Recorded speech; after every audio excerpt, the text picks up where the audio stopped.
Welcome back to another episode of Collector's Quest. I'm Tyler here with Johnny. Johnny, what's going on? Hey, Tyler. How are you, man? You know, things are going well. It's the weekend. I got a 3-day weekend. It's my birthday. You got a birthday. That's right.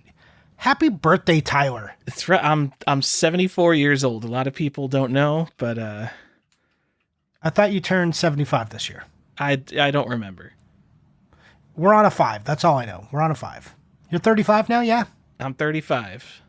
You did remember, it. I was a young man on the Nintendo age days. I remember thinking, all these old Nintendo guys are all older than me. Yeah, I was into NES in like high school.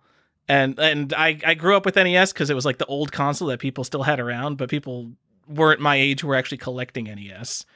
And now I go on the internet and I go in like, if I need to like look something up and the only place I'm actually going to find it is Reddit because I need like a human being to have the answer. I go on Reddit and I just look, I'm just like, ugh, all these kids. I don't even want to be on Reddit anymore. It's just full of kids. And I'm just an old man on the internet now, Johnny. Congratulations, you made it. This is the best time of your life. Yeah, I understand how people turn into the get off my lawn types. I don't hate anything the kids do yet. I know that once you get like really old, you start being like, oh, those kids are wearing the short skirts and listening to rock and roll. And like, I think Skibbity Toilet is kind of like the first crack in that armor where it's like, what the fuck's going on with the younger generation? Give me another 20 years. I'm just going to hate everyone that's 40 years younger than me. My son has said Skibbity Toilet to me, and I died inside. Just died. I was like, ugh. Ugh. But Tyler, you can be old even when you're young. I mean, you classically are an old man. But I hated what the kids were doing when I was a kid. I think that's I don't know if being that just means I'm antisocial. Yeah, I don't know what that is. If you're old, it's just called being old. If you're young, it's called being a hipster. But this was like pre-hipster. Because I'm old you were enough into being a hipster before it was cool, Johnny? Yeah, okay, I understand. Yeah, that's the joke, Tyler. You made it. Congratulations. You got there. Anyways, so I'm assuming because it was your 35th birthday, it's a big one. It's a 5. You know, you're on your way to 40. You did something cool, right? Here is why you should care about your birthday. And everyone else listening, let me step upon my podium if I haven't done the birthday rant before. You get one day that is just about you. It doesn't matter if you have a big, elaborate celebration, but take the day for yourself. Don't go to work. Take the day, take stock of where you are, what's going on, and just go do something you want to do. Maybe that's just having a nice lunch. Maybe it's hanging out with your wife or seeing a friend or going to a movie. It doesn't need to be a huge deal. You can make it as big or as small as you want, but it's your birthday. It's yours. Only yours. Yes. All these other people share it with you, but this is specific to you, and everyone will acknowledge that it is your birthday and give you a nice little hello, happy birthday. They'll make it about you. Just let it be about you for one day. Every other day you have someone in your ear or trying to like make you do other stuff is one time you get to be like, it's my birthday, and shit gets to be my way. So just take it. Take the day. I don't understand why anyone is resistant. They're like, I'm an adult. A birthday isn't about like fucking clowns and candy and cake. That's not the whole thing. You made it. You celebrate that one time of the year. You made it. Another rotation. Okay. So many other people did not. You're still here. Your life is still in front of you. Take a minute and enjoy it. That's a great sentiment, Johnny. My counterpoint to that, I think everyone should take that wonderful advice from you, Johnny. My counterpoint to that is like I spend every single day of my life just like sitting home with my wife, either whether I'm working or playing games or watching movies, which is basically just what I want to be doing all the time anyway. So most days of my life, I'm living my best life, Johnny. Okay, so make it a little bit better. Make it extra good. Splurge. You know what? Have a whole thing of Ben & Jerry's. You're like, I don't know, that's a lot of calories. Maybe I shouldn't just have... Do it. Just one day. Have a giant-ass piece of cheesecake. Have 2. Fine. It's your birthday. You know what I did get in the mail today? I got 12 pounds of freeze-dried vegetables so that I ordered in bulk. So I am treating myself. So, Tyler, you know what you could have done for your birthday? You could have maybe gone to an arcade and played some video games. Maybe some electromechanical video games. But all those kids would have been around there, and ugh. Yeah, all of them playing these electromechanical light gun games. Yeah. Should we tell the people what the episode is about and I just guess make it clear that this is a Johnny episode so you don't have to be associated with it? Yes, please don't associate me with this episode. Yeah. We'll get into some Tyler stuff in a minute. But this is, you know me, I love a theme, Tyler. I love themed episodes. And you do not, except that all of our episodes have themes about them. But you're like, if it's about one thing that's too simple, I guess I kind of hate it. But I'm not a hipster and I'm not old. Always with you. Pain in my ass. This episode is about shark games. Do you know why we're talking about shark games right now, Tyler? It's like the 50th anniversary of Jaws? Yes. Did you know that Jaws was a book before it was a movie? I sure didn't. Yes. So this is actually the anniversary. Technically, the anniversary was back in February. It's a book by Peter Benchley, and it came out 50 years ago, February 1974. And then a year later, they made a movie. Spielberg was like, holy shit, we got to make this a movie. And that's how Jaws. Everyone's like, Spielberg and Jaws. And the guy, the author, he was long time fascination with the sea and sharks and everything. He's got a very interesting story and how Jaws came to be and everything. You should go check that out. You can go read all of your shark related material, but it's also currently Shark Week for those of you who are Shark Week enjoyers. I personally am not. I don't. What the hell is Shark Week? Is Shark Week a cable TV thing? Does anybody have cable TV?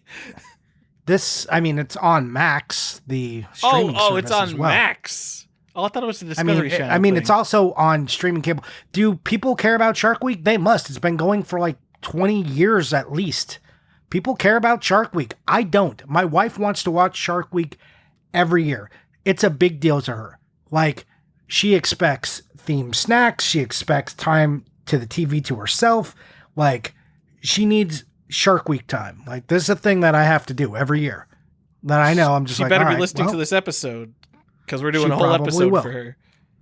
So, like I said, we're in between the anniversary of the book and the movie right now, so that's cool, and it's Shark Week, so I figured we would talk about sharks. That's what we're doing, and we're gonna, because we collect video games, we're gonna talk about shark video games instead of shark books. That all right with you? I guess that's fine, Johnny. Yeah, it isn't, but it's my episode, so screw you, Tyler. We're talking about it. All right. You want to talk about this electromechanical light gun game called Killer Shark? Is that the Sega? first thing chronologically on our list? It sure is. Is this the first shark game ever? The first shark video game ever?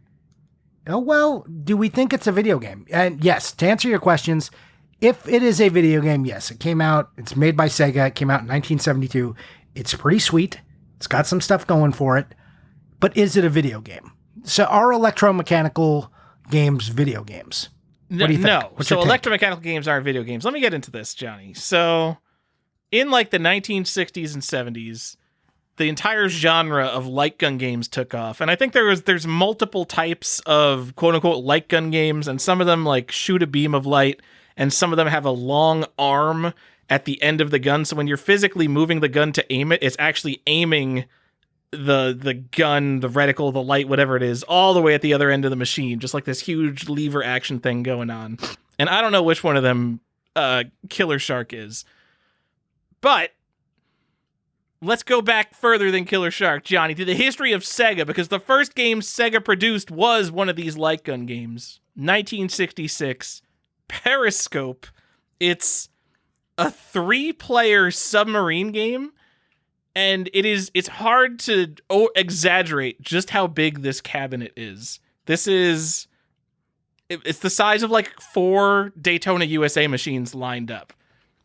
But I don't think it's multiplayer. I think it's just 3 players, and like maybe you could play together for score. But it's got a huge modeled 3D wave, like an ocean, and you shoot beams of light at like little black ships in the horizon at the end of the game. And then if you hit one of the ships, there's a big click and an explosion, and it's incredible and amazing. And this game was apparently super popular. It was twice as much as like a regular electromechanical arcade game at the time. Part of that was due to import taxes. In Japan, it was 30 yen per play, which was twice what a normal game would cost. And then in America, it's credited with being the game that popularized 25 cents per play because it was so expensive. The distributors were like, we can't make a profit on a game that costs like $1,200. What are you talking about? And so Sega's response was like, I don't know, charge 25 cents for it. And then because it was so popular, it starts showing up outside of arcades in places like malls. So it is a little bit of a turning point for Sega as a company and for the arcade industry as a whole. And then, obviously we got Computer Space and Pong, and that took off into its own thing. The other thing I want to talk about with these electromechanical gun games, Johnny, this is a fairly popular segment of arcade games, especially like 60s, 70s. And you'll find very popular. When you go on like arcade forums and things like that, like all the old guys, they're all super nostalgic for the gun games. Like you find a guy like in his 60s, he's probably got a gun game next to all of his arcade games. He's like, oh, that's my sharpshooter or whatever. Yeah, I played that as a kid in 1959. I love that thing. And that is a segment of entertainment that is just like completely gone from pop culture. Like the idea of playing a gun game, it was there for decades and now it is just zero. And you could say like, oh, but video like gun games are the evolution of it. And it's just like, I think about that when I think about things like the Pokemon trading card game and how the people who like go and spend $2,000 on a PSA 10 of the latest card that comes out, they're like, well, what's the, I don't remember the latest hype card. It's not the latest one. It's like an Espeon, or it's the Dark Espeon. No, is it? I thought it was the Pikachu, Van Gogh Pikachu. Yeah, whatever. People spend like $1,000. It's Umbreon, by the way, on that. And I just can't help but think like, man, in 20 years, like no one is going to care. But you know what? Pokemon has lasted 20 years and it's the biggest pop culture thing ever. Maybe Pokemon's an exception. Johnny. Oh, well, also like Pokemon and all that is a fairly deeper platform than the light gun game. I guess, yes, it is more fleeting. You guys and your stories. Oh, everything has to have a story. That's so. the thing. You still haven't told me why this isn't a video game. Okay, so Killer Shark. So we're talking about decades of light gun games and design, and they had all different sorts of thing. When I'm talking about Periscope, it's literally just a black shadow of a ship that is like cruising at a constant speed along the horizon.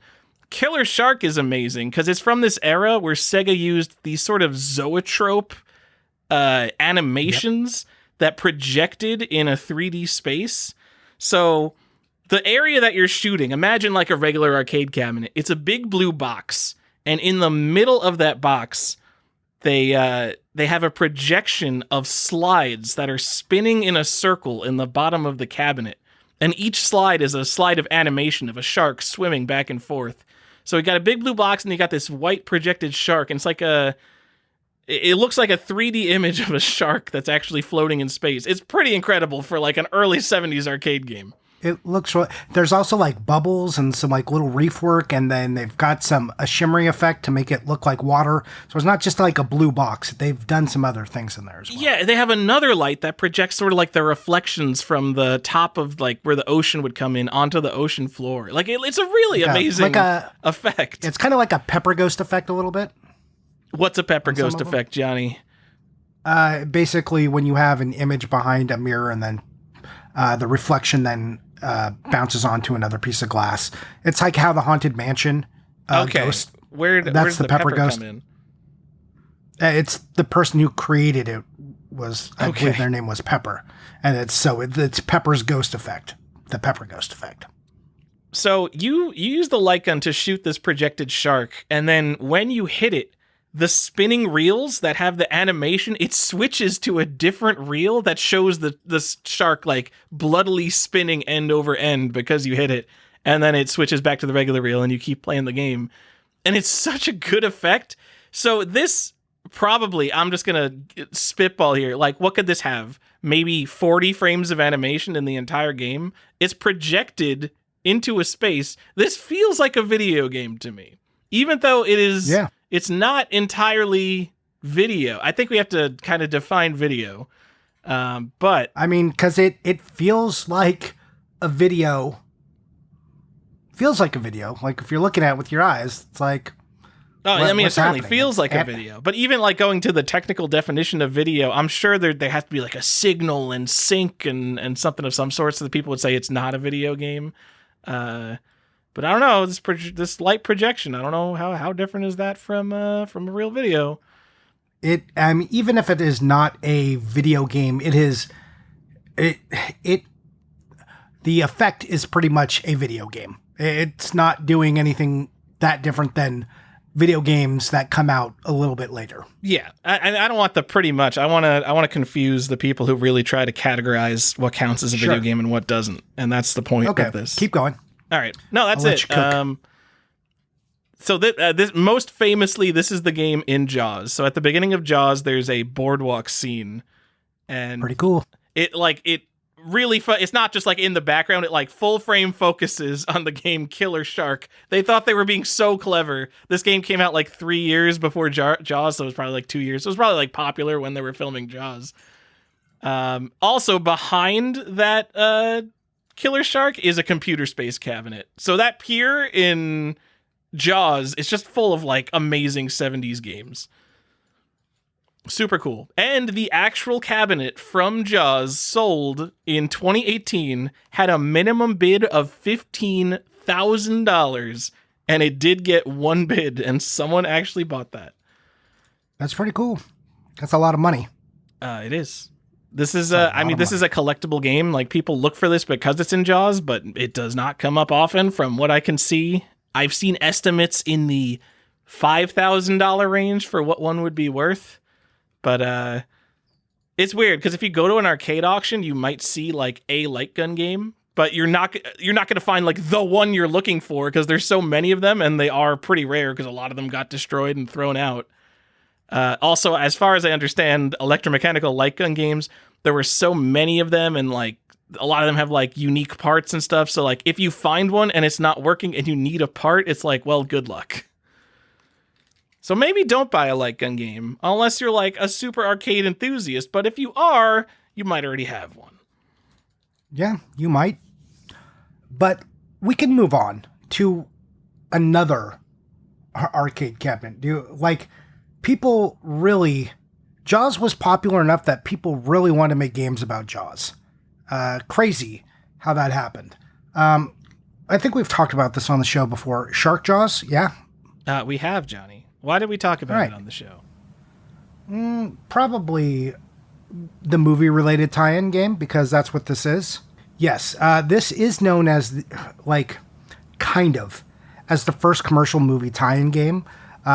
So this is what happened. It's 1975. Nolan Bushnell wants to get the license for Jaws. Cannot get the license for Jaws in time from Universal. So he makes this game Shark Jaws, and by that he basically hides the word shark and prints Jaws real giant on the cover of it. So that tiny font, it's like Shark Jaws. So come play Jaws. It is so funny. Like, from a distance, you wouldn't be able to even see the word shark on the flyer for the game. You can't see the word shark. It literally looks like it's just Jaws. Like, Nolan Bushnell's a little asshole.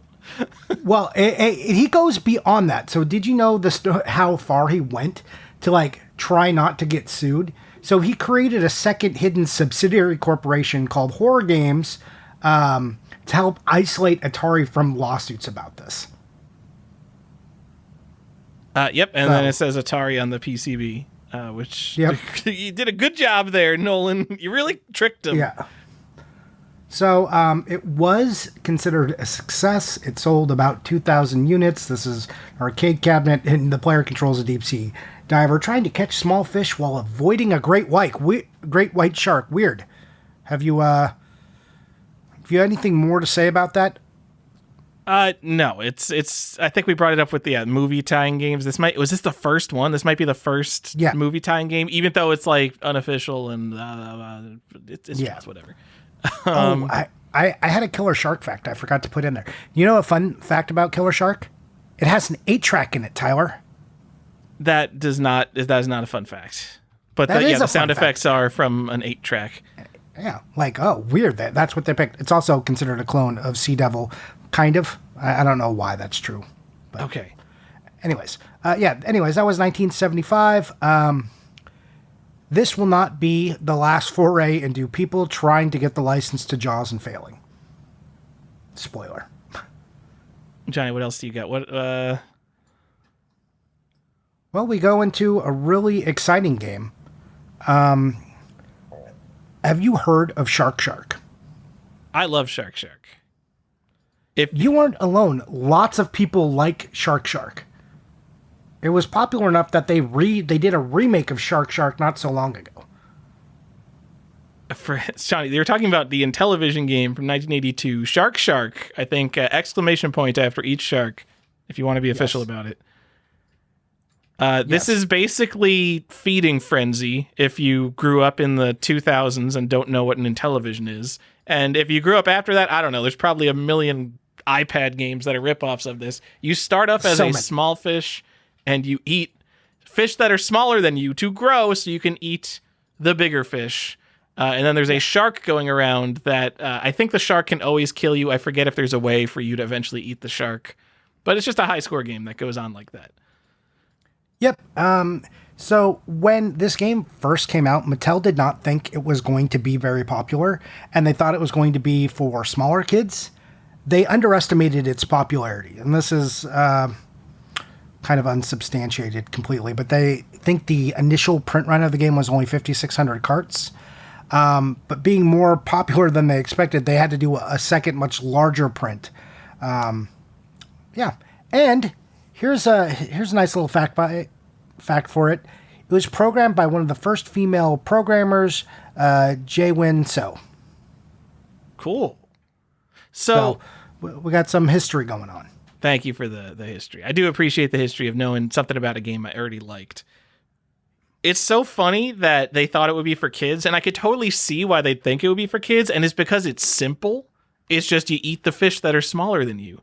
But, like, they didn't even understand in 1982, we're in the middle of, like, the boom of arcade games. They didn't understand that people like simple games and something they can immediately just pick up and have fun with, and not, like, Intellivision Utopia, like a game you need to read a manual and press buttons on the stupid Intellivision controller for. Like, sometimes Intellivision games were, like, overcomplicated to a point where they're not fun to actually play. And this, you just have up, down, left, right. Yeah. They were like, oh, this pick up and play that appeals to almost everyone is a thing that might be successful. Interesting. It's for stupid. Easy to understand, easy to play, and fun. Huh. There's like 3 Intellivision games I actually like. One is Night Stalker, which is just an actually good game. And then Shark Shark and Snafu, which is, it's sort of similar to the Tron light cycle thing. You've got multiple players drawing stuff behind them, and you can't crash into the walls that you're generating. Those are like the 3 Intellivision games that I actually like. Well, and I'm sure, Johnny, I bet Shark Shark is worth nothing. Is that correct? This is the first game that someone's going to buy because it's not $15,000? Yeah. Yeah, it is pretty readily available. It's not that much, but what I didn't get to substantiate is if there's a difference between the first print cart and then the later release cart. Ooh, I forgot. Got to get one of those first 5,600. Yes. And I did not, it actually slipped my mind because I wrote the note and I'm like, I'll go back and do that, and then did not go back and do that. So my apologies. Here's some more fun facts. So as I alluded to earlier, this game was remade, but I wanted you to know that it was the initial release was going to be coming to the Amico. Are you excited for the re-release of Shark Shark coming to the Amico? Do you know what we didn't talk about last episode on the things nobody collects? It's the Intellivision Amico game cards, Johnny. Yes. Even though I guess you could say that people technically did collect those, but it is so dumb. Yes, it is. All right, let me just say, so Intellivision Amico, a console that doesn't exist because they just needed money because Tommy Tallarico is an excellent CEO. They sold the games before the console ever existed. And now Genius. The console doesn't exist. So what do? You just have these games for a console that doesn't exist. That's kind of neat. You can just have these games. But Shark Shark for the Amico never actually came out. They never didn't released come out? it. Oh, it's not one of those No. games you have to buy in that bundle? Okay. No, I mean, it may have come out digitally on it, but it didn't get its physical release, and it wound up being a download game that came out for the Switch and the Xbox One because they needed to pay some bills, so they sold the rights to it. They sold the rights to Shark because they were doing so poorly. Hey, Tom You know, Keller.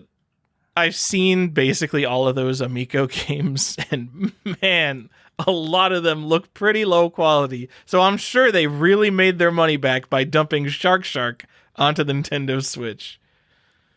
Yep. I guess it actually performed pretty well on the Switch as a download. Really? Yeah. It looks abysmal. It looks like the most 2003 Walmart budget game you could possibly imagine. Like, I'd definitely rather play the Intellivision than this new Switch version. Or just like Feeding Frenzy, which has like attractive 2D graphics. Why do we need bad 3D graphics? If you don't have any money, don't make a 3D game. Because, Tyler, because it's good. It's great. I don't know. I don't know why you'd buy this. And you can play this game, like you said, it's like $20 if you want it in the box. Got a fun cover. Make sure you get the little cards with it. And, you know, if you really just want to play it, you can get it on the Intellivision Lives collection. That's like been re-released on every system ever. So I'm never going to recommend a remake, Johnny, or a compilation. I'm out. I'm just saying, if put you this just on your want shelf to better yourself. Yeah. But yeah, there's some things. And technically, we went a little out of order because there is a game that comes before Shark in our release window. And this is a cool one. Is it? It is. It's Lockjaw. Have you ever heard of Lockjaw for the Atari? Oh, hey, we are talking about a cool one, Johnny. I know. Tell me about Lockjaw. Lockjaw is a rare Atari game, Johnny. It's on Atari Age. An Lockjaw is an R9. Woo! For those who don't know, back in the mid 2000s, we loved giving video games rarity numbers on a scale of R1 to common to R10, super rare. I don't know. We should keep doing that. I don't know why we stopped doing that. I want someone to bring up a Switch game and be like, dude, Strawberry Shortcake, that's an R8, dude. You gotta go get Strawberry Shortcake before people realize that. Is it because that everything, like the rarest thing, is just like an R5 and they're just like, fuck it, who cares? Come on, I don't know anything about Switch. There's got to be some rare Switch games, right? I just saw someone pay $1,900 for Nurse Love Addiction. It wasn't Nurse Love Addiction. I think it was a sequel. On one of these auction sites. It was a VGA 100 copy of Nurse Love Addiction. Totally worth $1,900 for that mint shrink wrap. Wonderful. Anyways, let's talk about something that's actually cool. Tell me about Lockjaw. All right. Lockjaw is a bad maze game made by Apollo Games on Atari 2600. So maze game, you can imagine it's Pac-Man. It's a little bit different from Pac-Man. So you've got a maze full of, I think they're diamonds, and you have a diver in the middle of this maze, and you have to venture out from the middle, which is your shark cage, get the diamonds, and then come back to your shark cage, which is the place on the screen that you're safe.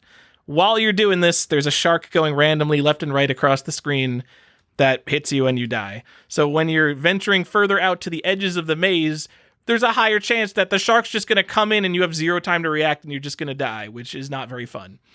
So the other terrible part about this game is that the maze has like single pixel edges that jut out. So in Pac-Man, when you go down a corridor, you just go down the corridor. It's like smooth. It feels good. In this, you're going to hit one of those pixels and you have to stop and then you kind of have to like wiggle around it. It looks finicky. It makes no sense. This game sucks. But it's rare, which is the only thing that matters when it comes to Atari games.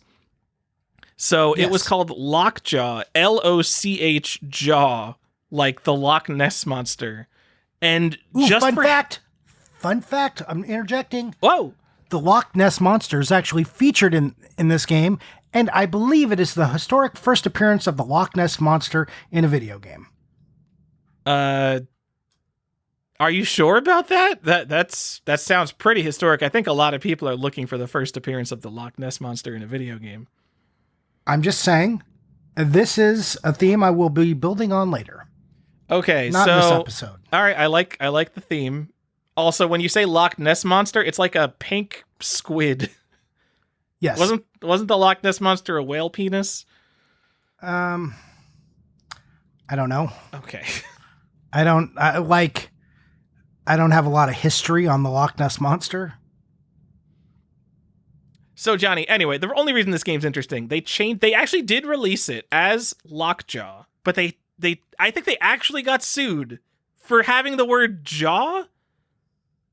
Which makes no sense. And the cover looks like Jaws. I don't understand. It doesn't even, if it was like Lock Jaws and they were trying to pull off Shark Jaws thing there, like, okay, maybe. Like, you can't own a noun. Like, get out of here. You can't own the word jaw. Sharks have jaws, and it's one of their most prominent things they've got, and it's not even starting with the word jaw. But it seems loose, but apparently Universal was pretty litigious around protecting Jaws, unless you just call the game Shark Jaws and hide it in a subsidiary company and print the name of your actual company all over the chips. Yeah. So basically, Universal had money, and budget Atari game developer Apollo did not have money to fight this. So they're just like, all right, we're just going to call it Shark Attack, which is a much better name for an Atari game. Because when I think Atari games, I think the most on-the-nose literal description of what's happening in the game. Not allowed to have any kind of interesting names. Like, you know what the problem is? They're like Lockjaw, like a shark locks its jaws on you, but they spell it lock, like a shark's in locks. That's like, these two things don't actually work together for me. I'm on the Shark Attack train 100%. Much better name. So because it has the Loch Ness Monster in it, someone thought they were being clever, even though it's just an awful name for the video game. Yeah. Like, it's not about sharks, see? Loch Ness Monster. It's the first ever Loch Ness Monster game. So there's two interesting things about this game, Johnny. One is the price. One sold 7 months ago on Heritage Auctions, just the cartridge for $720. Not in good condition. Just a random cartridge. How many people check Heritage Auctions that are into like rare, loose Atari games? And it's still sold for $720? Like, that means that two people who knew what this was and really wanted a loose Lockjaw to complete their Atari collection were on Heritage Auctions at the end of 2023 to pay $7. That's crazy to me. It's not even in the crazy, like, peak time. It was, like, after. Weird. Yeah, 2023, I think, was pretty mid. Yeah. The other, also, there's a copy with a manual on eBay for $6,000, like whatever. I think you said Racket Boy estimates the price for complete might be around $6,000. I'm sure it doesn't sell like $6,000 to $7,000, and someone had in like 2020 they had a standing offer for it for $6,000. They would buy a complete one. So there was a buyer out there willing to pay $6,000 for a nice in-box version. So you guys could have the stand-up light gun shooting game that was actually in Jaws, Killer Shark, for, maybe $6,000. Or you could get this Atari game that was re-released under a different name, and the different name one is much more common. This is a stadium events scenario. So I'm going to say that, like, if you have an Atari collection, like, Lockjaw doesn't even count. Like, just go get Shark Attack. Well, they also said there was some other differences made between Lockjaw and Shark Attack, minor differences, but there were changes aside from just the splash screen. Okay, you're right. There were some minor changes made. So different games now. So if you don't have Lockjaw, if you've got Shark Attack, if you are just being a poser at home with your complete Atari collection, which no one has, saying my collection is complete, but you don't have Lockjaw, and you're like, Shark Attack covers it. Incorrect. Yep. And so Shark Attack, it goes for like, I don't know, $20 to $50 on eBay for a complete box. It's so Depends funny. Which box you get. Yeah, so the earlier box, which is the same design that Lockjaw used, is slightly more, at least the buy it nows. But it's so funny. There's someone that put up the early version as a no reserve auction and is sold for $11. Just because, like, who's looking for random Atari games where you're going to get that much bidding action on something like Shark Attack? And that's why I would think that Lockjaw on Heritage Auctions, doesn't go for what I assume is like a reasonable price for it. Yeah. But it did. I don't know found its buyer. who's looking. Yeah. So the 2 box variations, like the first box is a much better box, especially for the name Shark Attack. The second one, like the first one is like a shark on the cover in an ocean, looks pretty cool. The second one has got like a cheesy looking diver. The box, it looks slapped together. Like we just need some new art real quick is what the second box looks like. All right. I realize that Atari box art doesn't matter when it comes to what the content of the game is, but it's a game where you play a diver. So the new box, it highlights the diver and shows the shark behind him, whereas the first box just shows a shark, but you don't play as the shark. Maybe people bought the game and they're like, I don't play as a shark. I wish this was a 3D open world shark attack simulator. No way. All these people saw Jaws and were like, oh my God, I want to be afraid of being bit by a shark. But look at all the games we get today. We don't get games where you run away from sharks anymore. We get games where you are sharks. Because people are like, Shark Week has become so popular and it's such a mind virus. People are like, now I need to be the shark. Johnny, we've got one more thing to say about Lockjaw. I have 2 things, but go ahead. Oh, okay. I was going to say, you said in 2010 you found a want to buy post for Lockjaw on Atari Age? 2012. Yes, I did. Oh, so it's the same one. Okay, yeah. Yeah. In 2012, famed collector Dream TR posted a want to buy. He said he was filling holes in his Atari collection, and he needed Air Raid, Lockjaw, and Condor Attack. All very high-end Atari games. Air Raid, like maybe the most prominent Atari rare. 3 days later, after he posted that, he found Air Raid. So yeah, it's so funny finding this post that makes it look like Air Raid is the easiest to find out of this set of 3 games. Well, more Air Raids have been sold than Lockjaws, I think. It was another thing I was reading. Really? What? Yeah. That's crazy. How is it an R9 then? I don't... Who knows if this metric is actually even true? This is just like something somebody wrote. I did not fact check this on like who has a count of these games that don't really show up. I think people have a pretty good count of Air Raids. I think Air Raids, especially like boxes and stuff.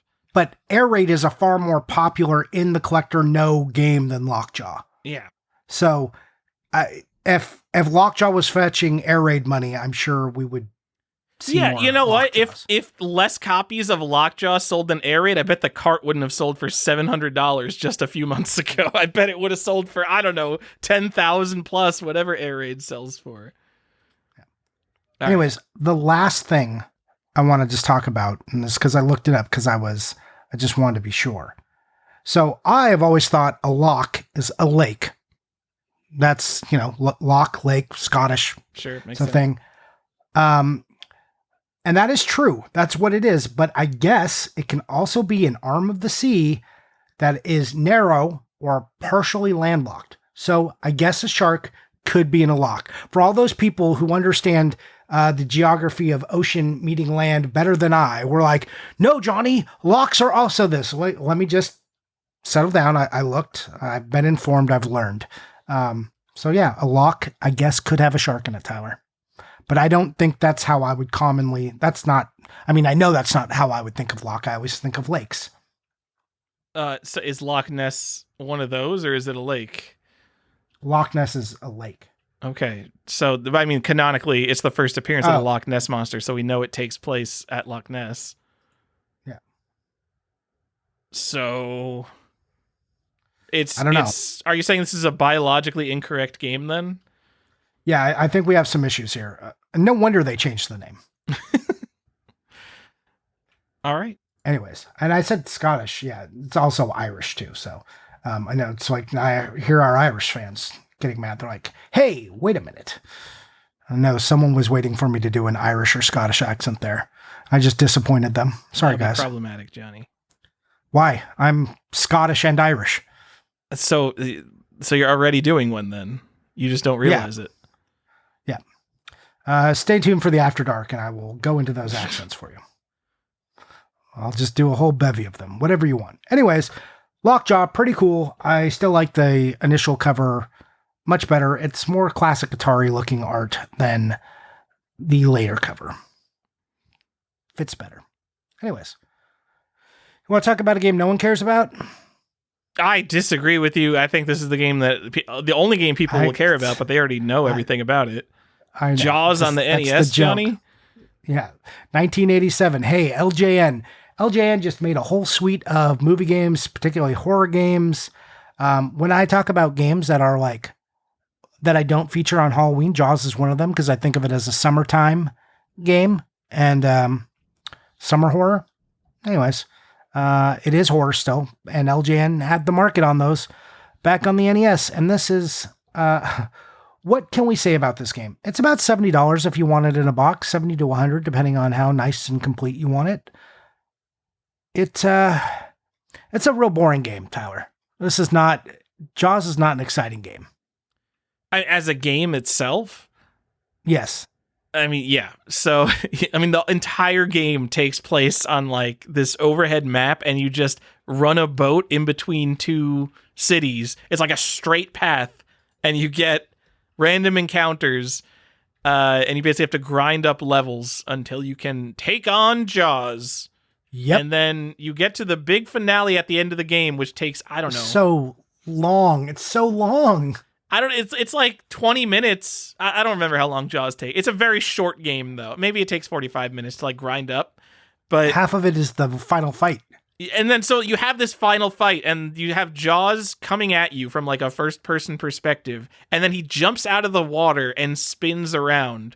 And the point of the end, you have to, I think it's the front of your boat. You have to jab the front of your boat into him at like the right frame to hit him. And you get 3 tries, and if you don't do it, you just lose. It just sends you back to the beginning of the game. Yeah. So, and before that, to get to the first person portion of the game, you have to like drop these depth charges that have to be specifically timed to knock Jaws up out of the water. He has to breach. And the only way to do that is you have 3 tries with the depth charges as well. And if you fail on that, you lose.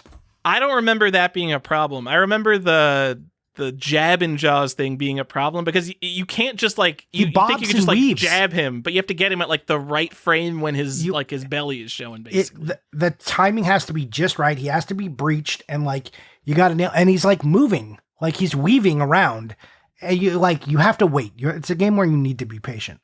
So not fun. By NES standards, this game is absolutely terrible. It's basically got like 2 screens, like 2 different screens of gameplay. Someone once told me to think of it as an Atari game, and ever since I've thought of it like that, like if this was on Atari 2600, it would be fine. And so I guess I can give it a little more leeway for being an incredibly simple game just on the wrong platform, but I still don't think it's a very good game. No, what a crazy way to make this game okay. No, it's still, I don't hate it because like it goes back to the shark thing where like just because it's simple doesn't mean it's bad. Like people like simple games. This is also bad. It's like the simplicity. They did not capture the fun in simplicity. Yeah, they you're right. They absolutely didn't. Especially because like there's so much of this game that's just like grinding levels, which is such a weird thing for a Jaws game. Yeah. So is Jaws an RPG? Oh, I love this. Is Jaws an RPG? We've been talking about in the Discord what counts as an RPG. Yes. Yep. Jaws is an RPG. Jaws is an action RPG. I don't know if that counts as just a straight RPG. Yes, I'm going to call Jaws an action RPG, Johnny. All right, that's for you, Kanakis. Go out and buy Jaws now. All right, so there's one interesting thing about Jaws, Johnny, and it's that the 5-screw version has always been coveted. And I don't know why. Is it one of the rarest 5-screw? I don't think you can call something the rarest 5-screw because some of the 5-screw variants are like people think they were like repaired at a Nintendo repair center and it came back as a 5-screw version or something like that. Like some of them don't have the end labels, the caution label on the back of the cartridge. But this seems like... How does that make sense? I don't know. But like I know there's like game like the coolest 5-screw I think is Castlevania 3 because that game came out in the 90s. And there's like one 5-screw version of it. So like it couldn't have been some kind of production window thing. Like somehow they made a 5-screw version of Castlevania 3 and someone found one. And like you can't get rarer than that. That's like the coolest one by default, right? Yeah.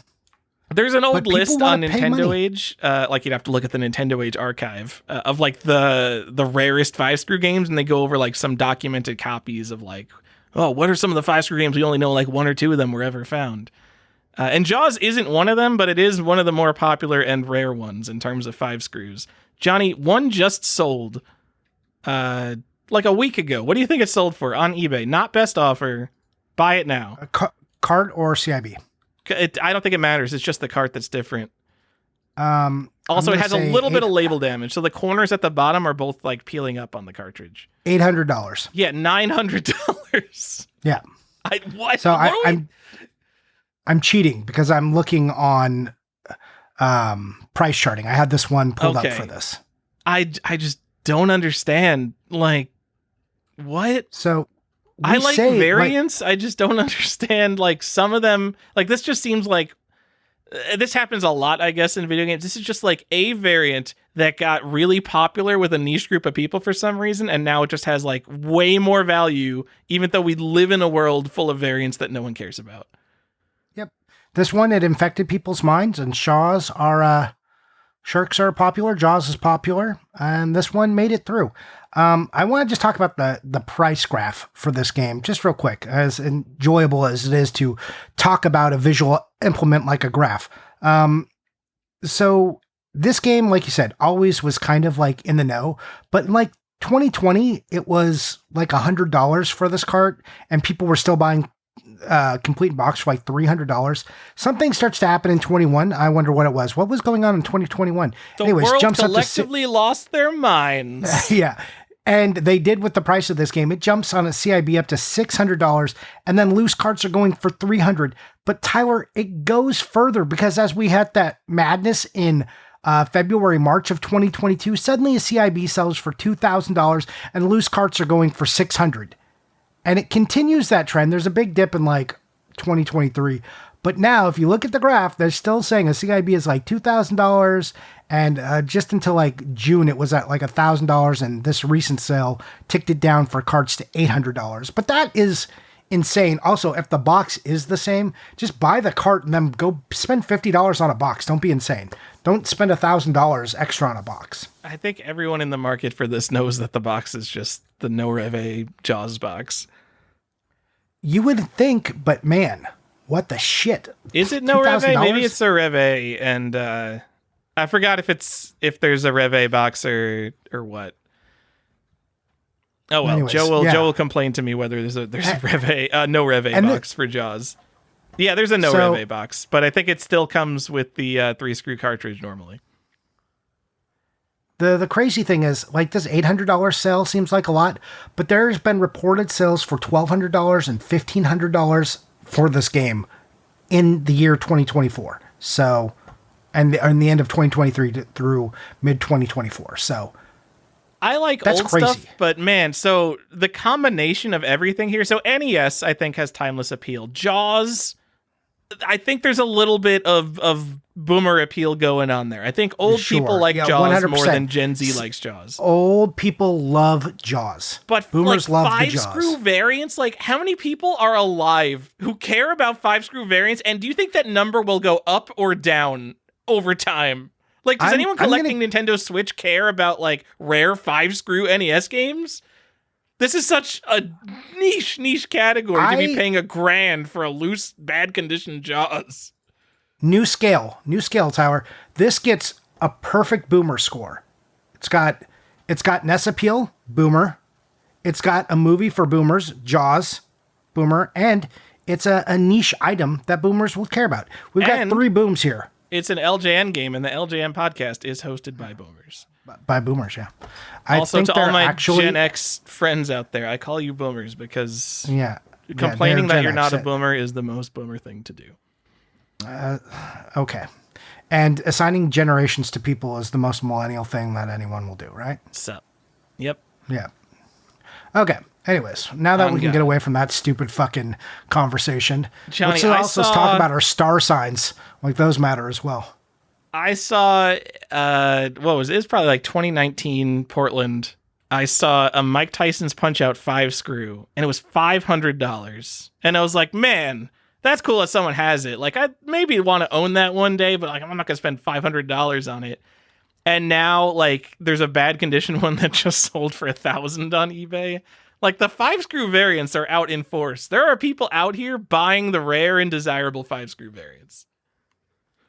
Yep, they got to keep that rarity dream alive. They're like, I'm buying the rarest things, and one day they'll be graded, and when the market takes off, I'll win.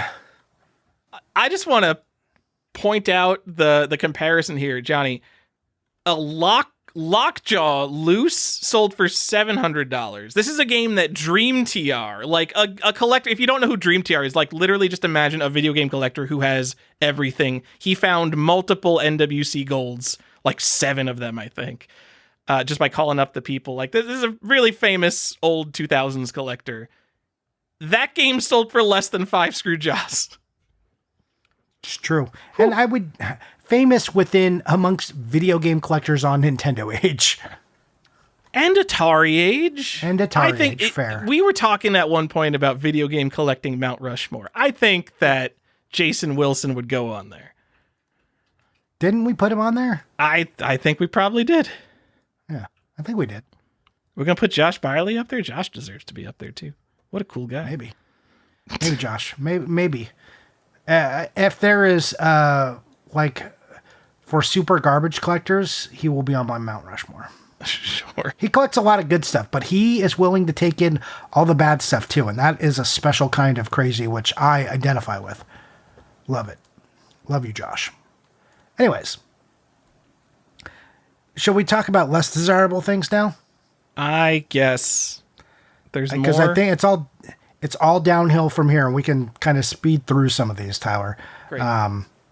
I'll go fast, shall I? You ever heard of Jaws Unleashed? If you asked me to name a shark game, that would probably be the first one I named, Johnny. Not Jaws on the NES? Okay, I don't know. Sure, yes, I've heard of Jaws Unleashed. Okay, this was a fairly popular game. It's on the PS2, the Xbox, and it was even released on the PC, so that's cool. Go get your PC copy. Again, 2006. It was popular enough on the PlayStation 2 to get a greatest hits, and this game is a sweet budget pickup. If you want a good shark cover and you want to just buy something from this episode that's easy to put on a shelf and will be in like pretty good condition, this thing's $10 to $15.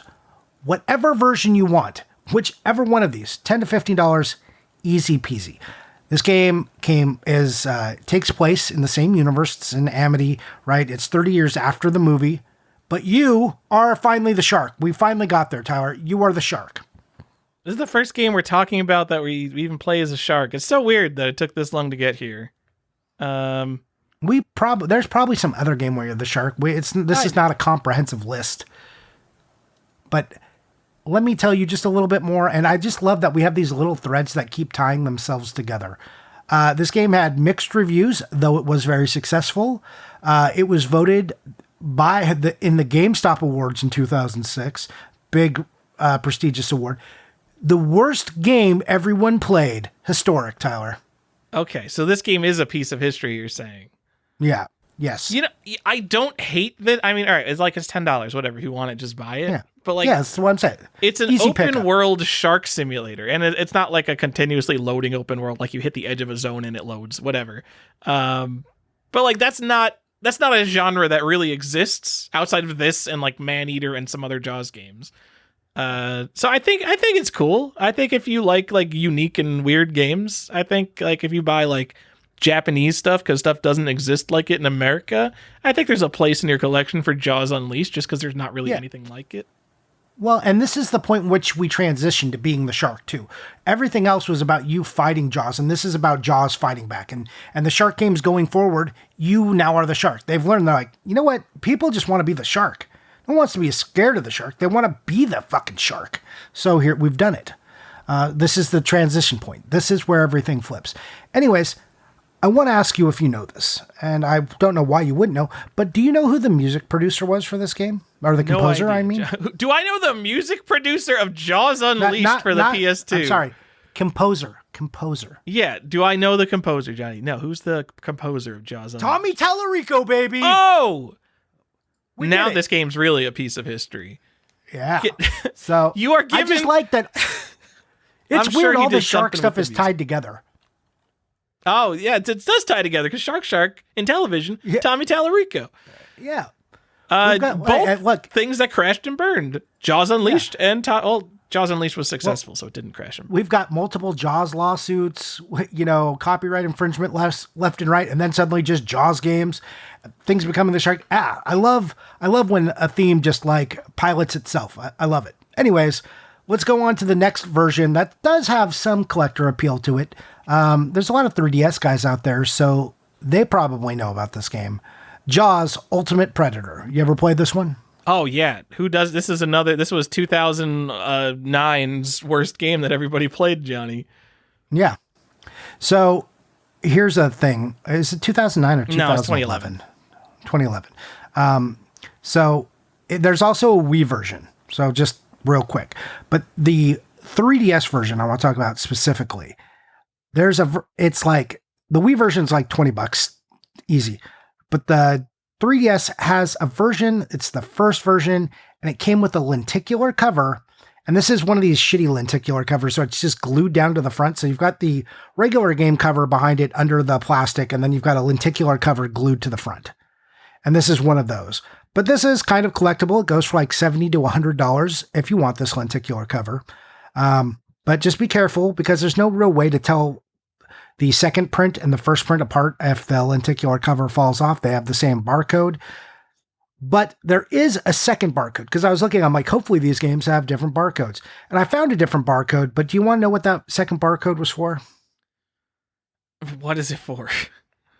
There's a Canadian variant of the lenticular cover. Oh. So there's a version of Ultimate Predator for the 3DS with the lenticular cover that has French text on it. So on the back. And I'm assuming that's for the regular game as well. But yeah, there's a French Canadian one with French on it. Anyways, the cool thing about this game, which you may not know, I mean, you know, because you read the show notes, but this is a rare rated M for mature 17 and up only game on the 3DS.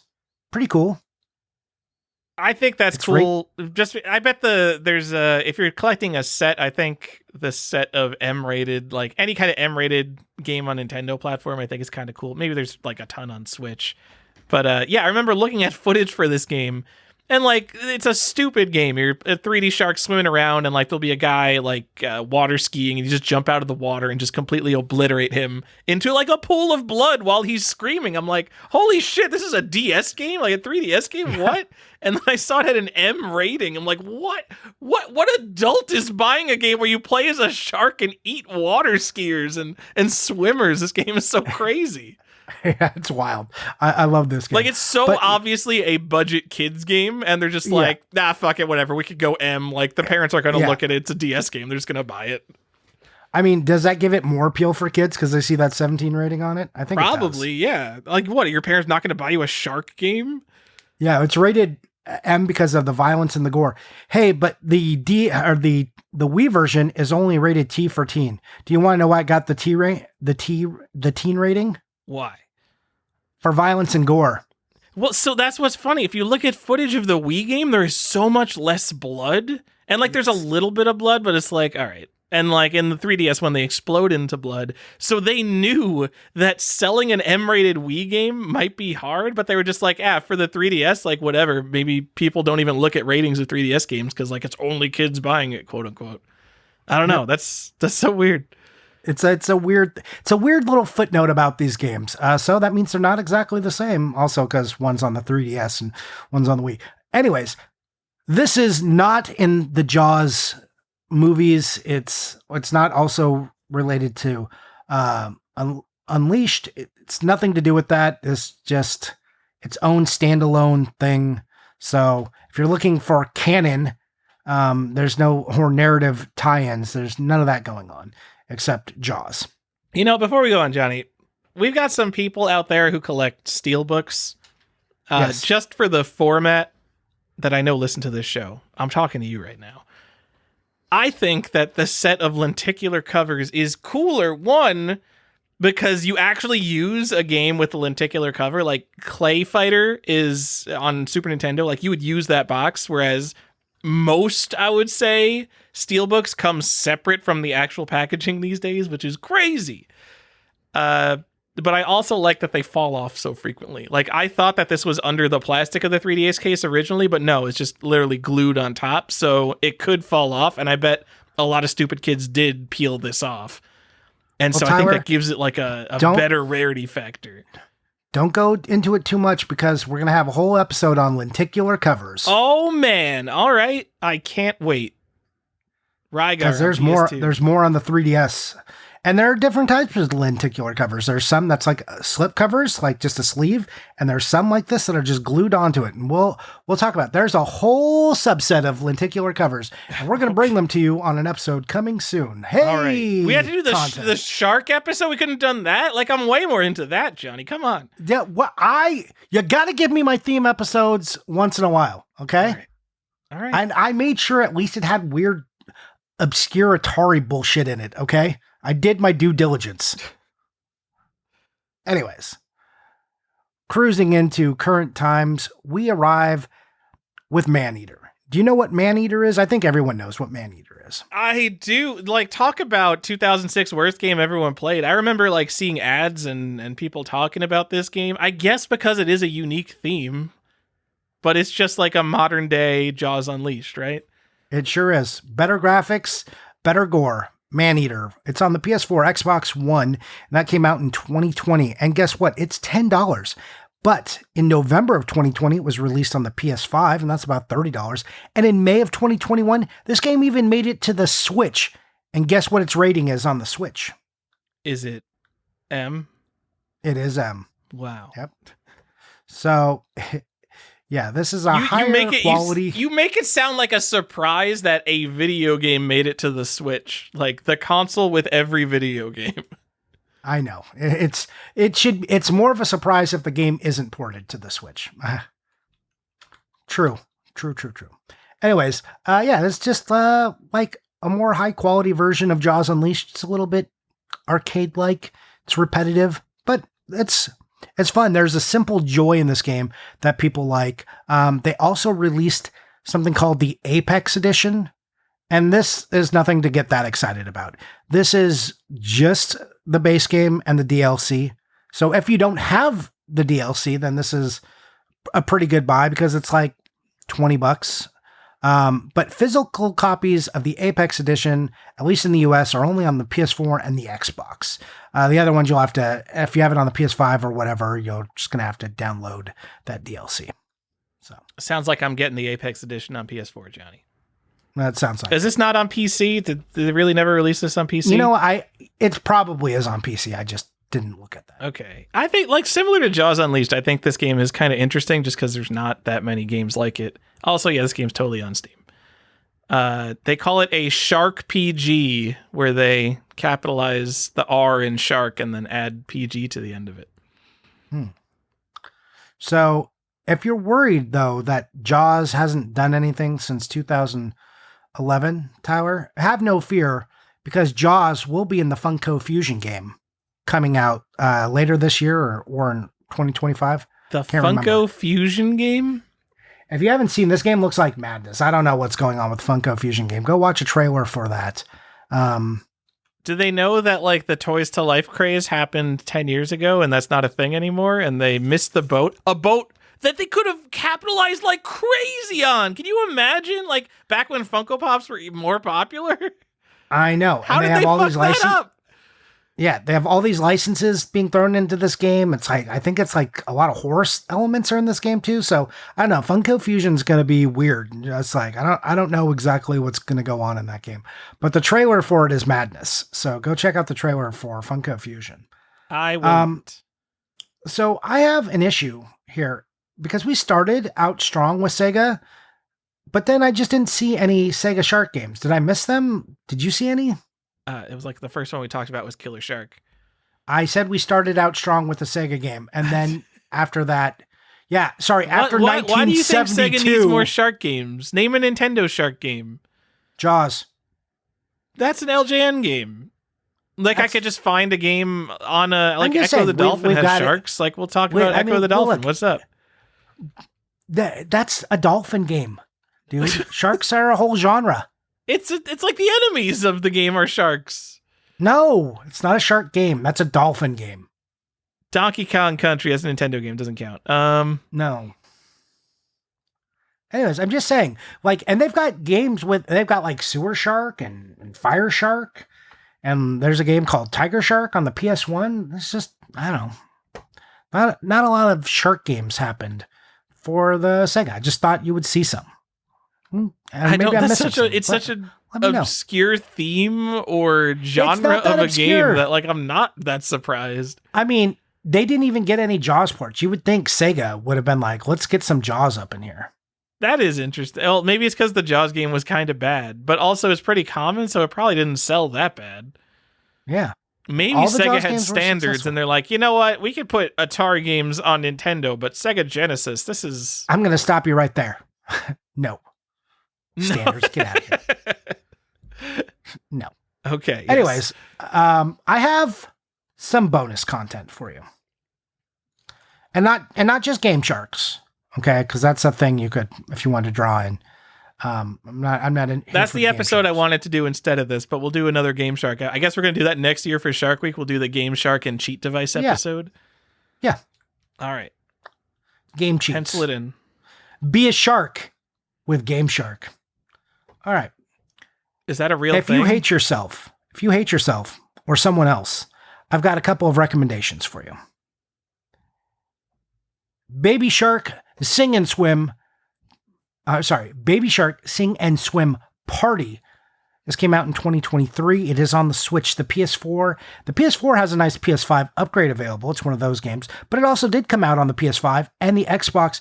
And you can get this game. The range is like $15 to $20. This is a simple game for children of the age like 3 to 5. This is that kind of game. It's as bad as anything you'll ever play. Baby Shark, do. I hope that gets stuck in somebody's head.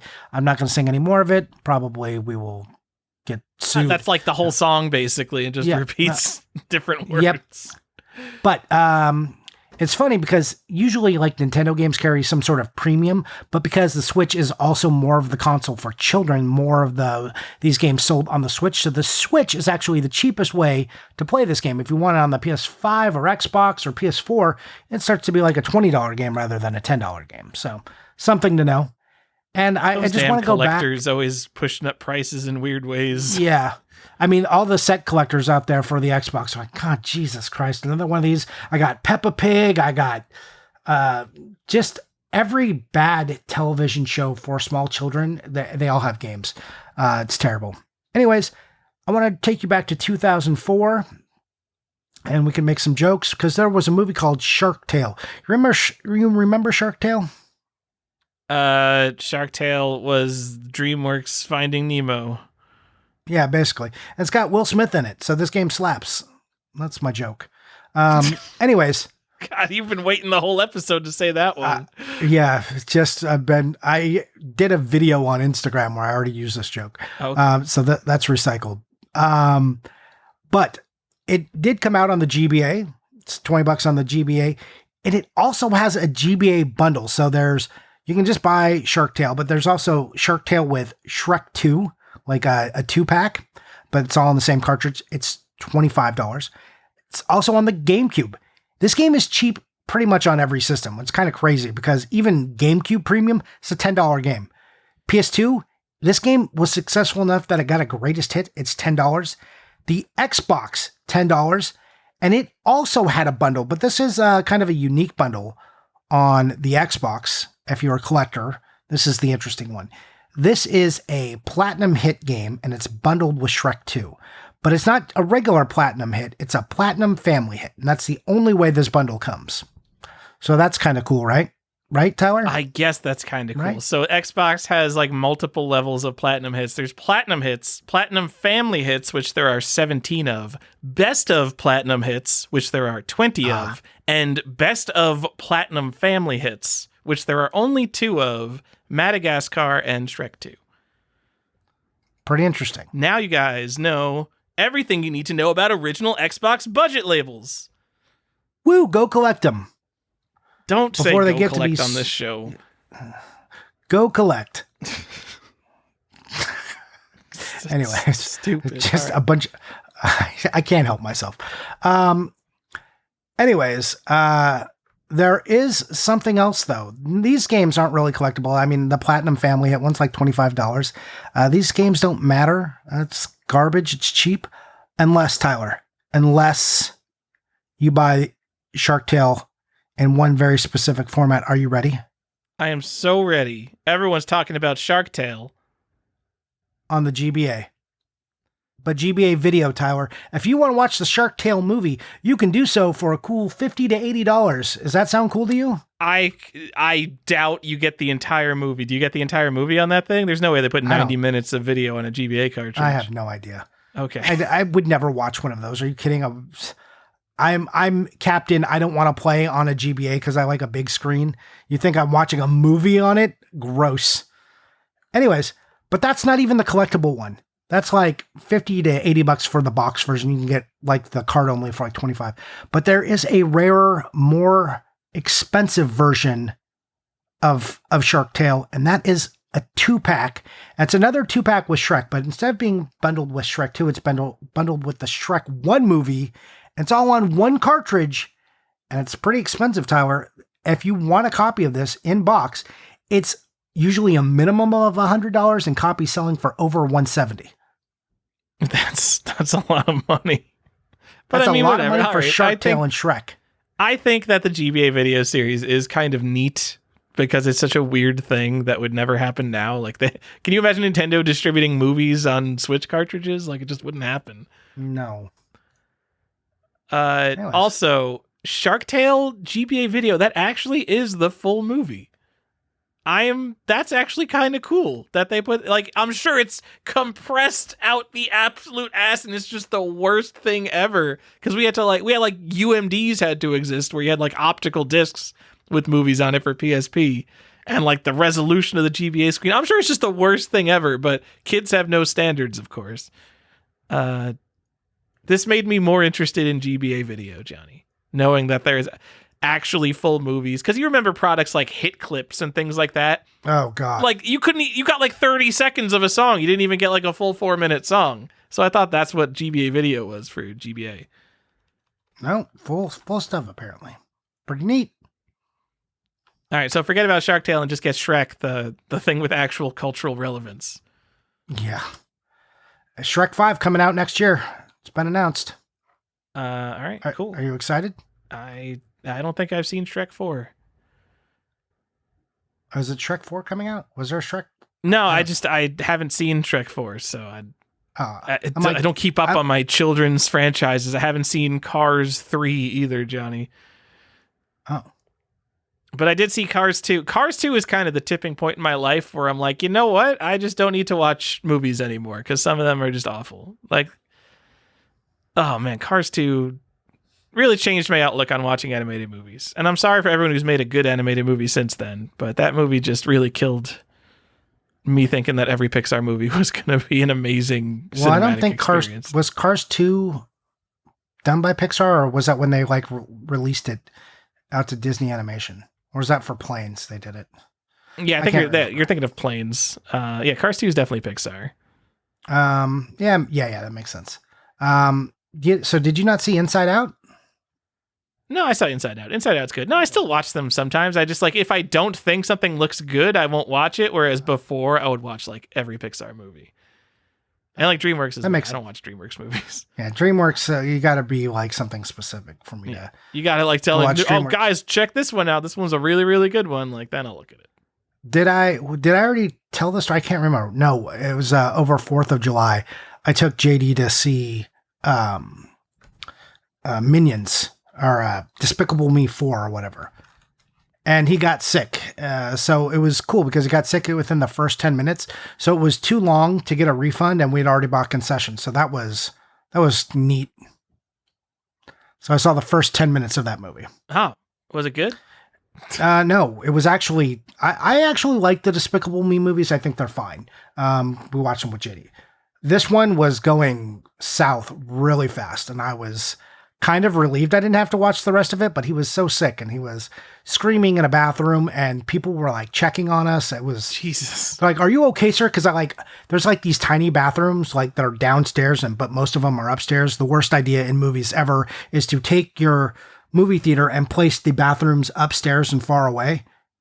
I don't know. This was a whole thing. I don't know if this was ever like this in the East Coast, but around here, there was this whole chain that their bathrooms were down around a hall and then up some stairs away from the theaters. So stupid.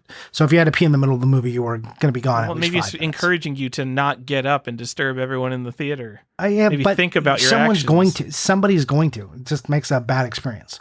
Did you ever think of that? Anyways, there's these small ones downstairs and he was just shrieking in there because he had to, be sick. I know you love talking about sick kids. So yeah, this sounds great. Yeah. And movie theaters in general. You just combine the two, like, yeah, just shrieking, and people are like knocking on the door. Sir, are you okay? I'm just like, we're fine. Well, what are you going to say if you say no? Like, what are you gonna do? Like, no. How can you help me? Like, what? Yeah, come on in. Call an ambulance. My son has his. My son is. He's got his pants down because he's not sure if he's gonna puke or shit. You want to come in and deal with this? Great. Yeah. Anyways, I mean, I think they're just checking because they saw an old man shuffle a small child into a bathroom, and then there was screaming. Oh, so you did the classic mistake of being a dad and not a mom. Yeah. But whatever. I'm okay with people checking. Please continue to check on children if you see an old man shuffle them into a bathroom. Please continue to do so. Anyways, that's it for shark episodes. We can move on to the next part of the episode. Tyler, we did it. We did a shark episode. Thank you for indulging me. I certainly have indulged you. Yeah, my pick of the episode is Jaws Unleashed because it's a unique-ish game. I realize I've heard Maneater described as the Saints Row to Jaws Unleashed, which is GTA, because Jaws Unleashed takes itself more seriously. They're both stupid shark games, so whatever. I think another quote I saw was, in the first level of Jaws Unleashed, you kill more people than the sharks kill in the entirety of the Jaws franchise. So I don't take realistic with a grain of salt there. I'm still picking Jaws Unleashed. As much as I like Shark, Jaws Unleashed is too unique. I'm taking Jaws Ultimate Predator on the 3DS because of that lenticular cover. All right. Okay. Ask the podcast. Yep. What do we got? What collector's question do you have for us today? Matthew asks, do you ever feel burnout from your hobby, both video game collecting and producing this podcast, and how do you respond to it? I do something else. That's how I respond. I collect a lot of dumb stuff. So if I'm feeling video game burnout, which does happen, I just move on to one of my other hobbies for a little while until something grabs me. And the nice thing about doing the podcast is we're not bound to some like company that's telling us what we have to do an episode on. We're only doing episodes on stuff we're interested in, or things I make Tyler have to do an episode about. Yeah, I was about to say, like, what? We don't have to do the episode? No, I mean, look, there's give and take in this relationship, Tyler. We talk about things you like, we talk about things I like. But for the most part, it's like, yeah, I don't find doing the show difficult. I don't find it hard to get excited to do the show. Also, I just enjoy talking to Tyler, so I'm always excited that I get to talk to Tyler about games. And it's like I get to sit down with somebody who understands how foolish and broken I am, and can commiserate and speak to me on the same level. Yeah, sure. I mean, I would say do the same thing. I say I would just stop buying stuff, spend time organizing your stuff. Before, like 2 days ago, I hadn't bought a video game in a month. And that was pretty cool. I usually buy a lot of video games. The last game I bought, before what I'm going to say I bought, was the Pokemon Gold and Silver pre-order bonus, which was like $9 because we brought it up on an episode. And I'm like, how is there a Pokemon pre-order bonus that's $9? I'm like, I'll buy it. So I bought that. That's all I really bought. I've been feeling really good about my video game collection, Johnny. You guys know that. So, I don't know. Is that burnout? I don't think that's burnout. I think that's like feeling done, which is really nice. And I'm definitely burnt out on this entire podcast. So I don't know. The way I keep going is that there's a Patreon of people who are literally paying us to put this out bi-weekly. So I just got to do it. You just got to do it. It's not because you enjoy it. Yeah. Oh, okay. Well, whatever keeps you here.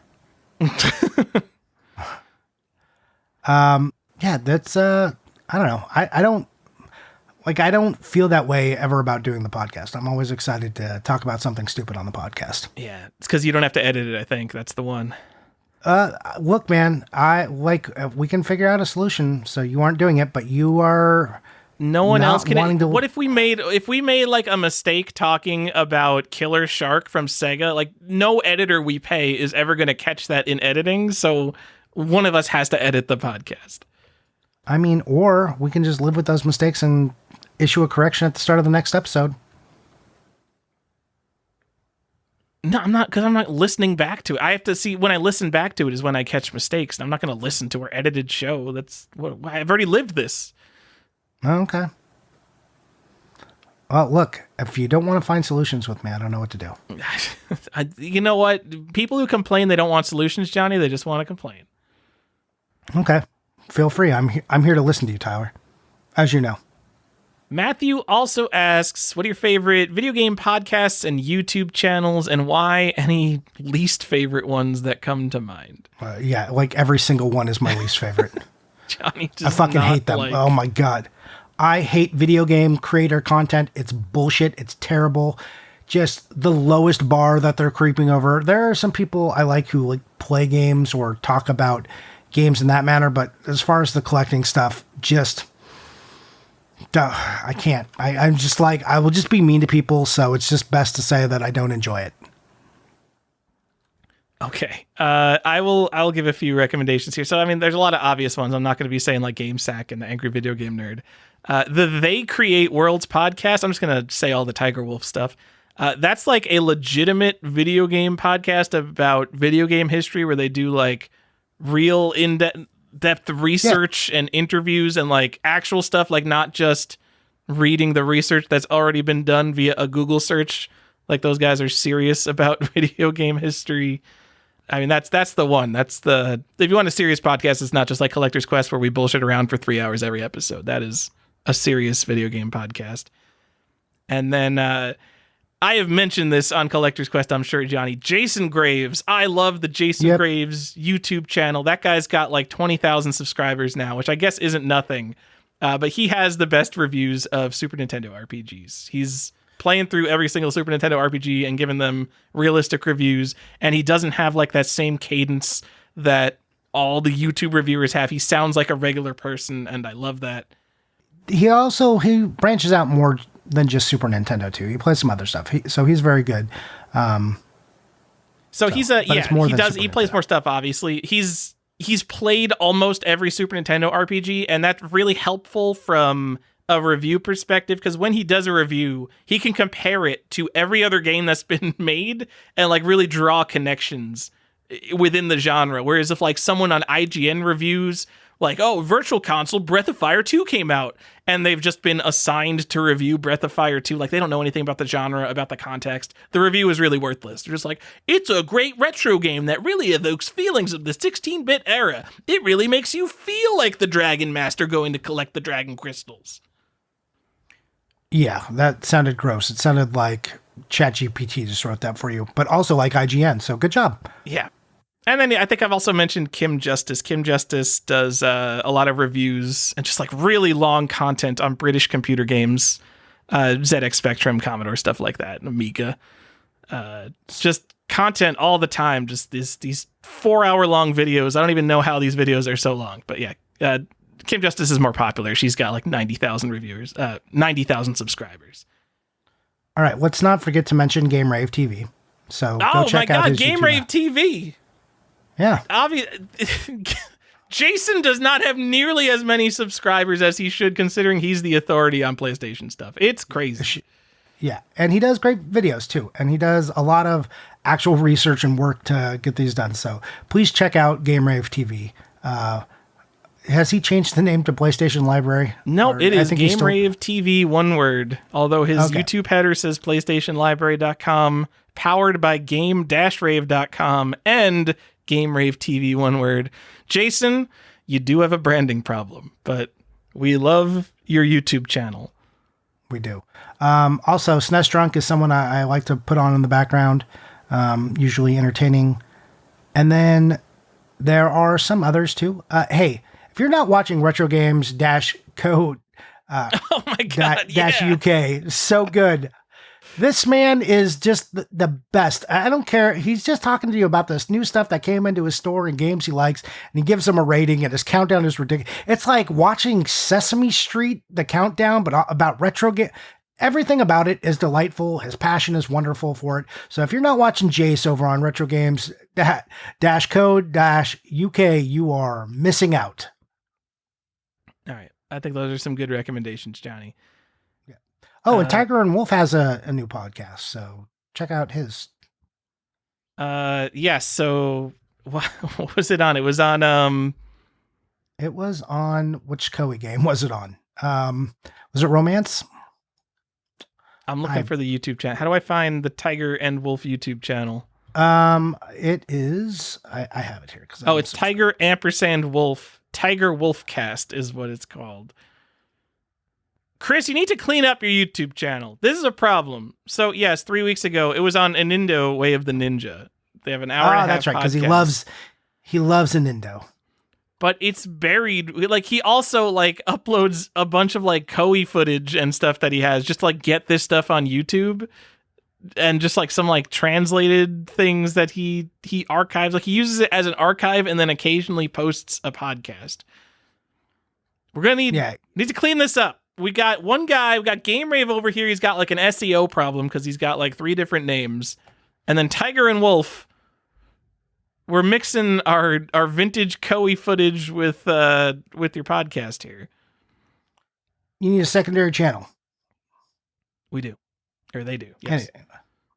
Anyways, good stuff from all of these people. So, as much as I don't like a lot of what I don't like is the big ones that like if you show me a flipper video or some guy out there finding hidden gems, I want to die. I want to die every time I see those videos. Phoenix Resale, Flippers, all of those. Every channel that looks like that, even if those people aren't bad people and they're good and whatever, I don't care. It's just not content for me. It's just the most derivative, worst content in the world. Yeah, I'm there with you. If I see a YouTube face on a thumbnail, I'm instantly like skeptical. Hate it. All right, I'm going to do one more question just because this is a short episode, Johnny. Okay. Matthew also asks, thank you, Matthew, for asking 5 questions in a row. You're the best. We need more questions. What's your ideal retro game playing setup? CRT or LCD, original carts or flash carts, original hardware, mods without, emulator consoles, whatever, FPGA, retro controller, arcade sticks, ? Tyler? Yo. I'm just going to say so. Like, I'm afraid to answer this question because people are going to be so mad. Just whatever's easy. I just want the easiest setup. Like, can it all just play on my TV in the living room? That's how I want it. That's my ideal setup. You did not answer any part of the question. Because I don't care. Like, so you'll get a Retron with like the third-party Retron controller to play your NES games? Yeah. Yep. I mean, my one caveat is I do prefer original controllers, or at least an Xbox 360 controller. These are my caveats. But like, I've got a PVM in here and I've got some stuff hooked up to it, and it's like fine, but it's very small and I just don't enjoy that. I don't have nostalgia for the setup of what the games were around. I have nostalgia for the games itself. The extra experience that was around it was like never good because I played games wherever I could when I was a kid, however I could. Literally in the back of an Isuzu Trooper 2, hooked up to a TV that was plugged into a lighter socket, and I had to splice my Nintendo into a little black and white TV screen that was like maybe 6 inches. I was playing games on that. Wasn't allowed in the house during the summer when I had to live with my grandparents. So I played in a gazebo, which had like, the slatted like roof so the sun could always come through. It's like worthless for sun cover. So like, was never allowed to have the sound on. So I just don't have like a nostalgia setup. Like, oh, these were great setups. People will dream of this. I was in my basement and like we were sitting around on comfortable couches and it was dark and cool and it was the summer and it was great. I don't have that. So like most of the time I didn't even hear the sound of games. People are like, oh, I love this, the way this game sounds. I'm like, oh yeah, games have sound. Cause as a kid, I never got to listen to them. Like my nostalgia for setups comes like on a big TV. It's like I was always forced to play in small and comfortable positions. So I just want to play on the biggest thing possible on the most comfortable couch. And if I can have an original controller, that's like my only preference. But if it could be like an original controller with some upgrades, like being wireless, that's even better. Sorry, I don't have nostalgia for the setup. All right. I think I'm more of a stickler than Johnny is. And I used to be. Everyone is more of a stickler. I mean, that's true. But I used to be like, I have all my consoles RGB modded, and I have a Framemeister, which makes me an old person. Because now I think, what is it? There's a new OSSC. There's like $1,000 OSSC or something. And there's a time in my life where I would have bought that. It's like this 4K perfect upscaler, no lag thing that they've got now. But go watch My Life in Gaming. That's another YouTube channel to find out how to get the best old man setup. Yeah.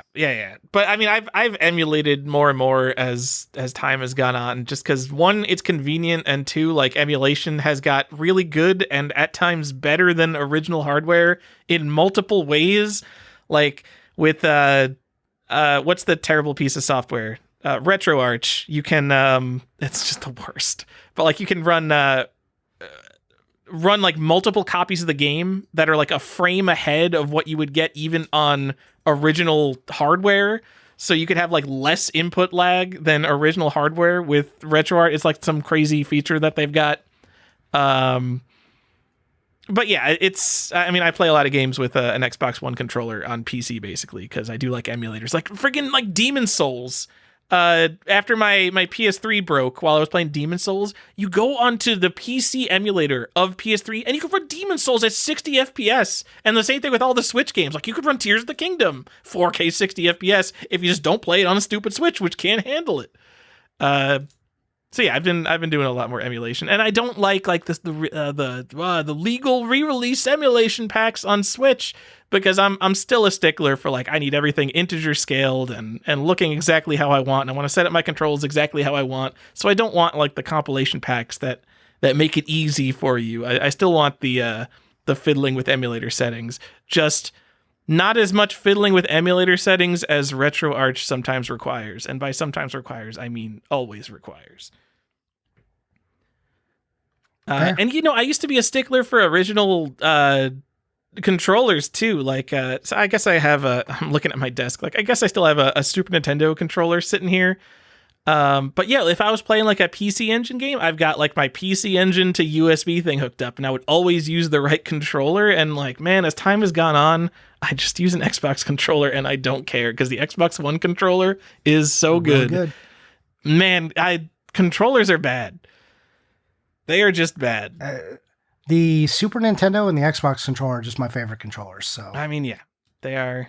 I really Everyone talks about the PlayStation I don't know why controller. They did it. I really like the clicky D-pad on the Xbox controllers. It seems like something that people would hate, but after having the clicks, I think the first time as an adult I really tried to get into Mike Tyson's Punch-Out, I used a clicky NES controller from Retro USB. And that made the game, it literally like doubled how good I was at the game. And ever since, I've wanted clicky D-pads. Part of the reason I hate the Steam Deck D-pad, because it's so mushy. No one likes a mushy D-pad. Also, in terms of arcade sticks, I started playing shooters with, what is it called? It's called a leverless joystick.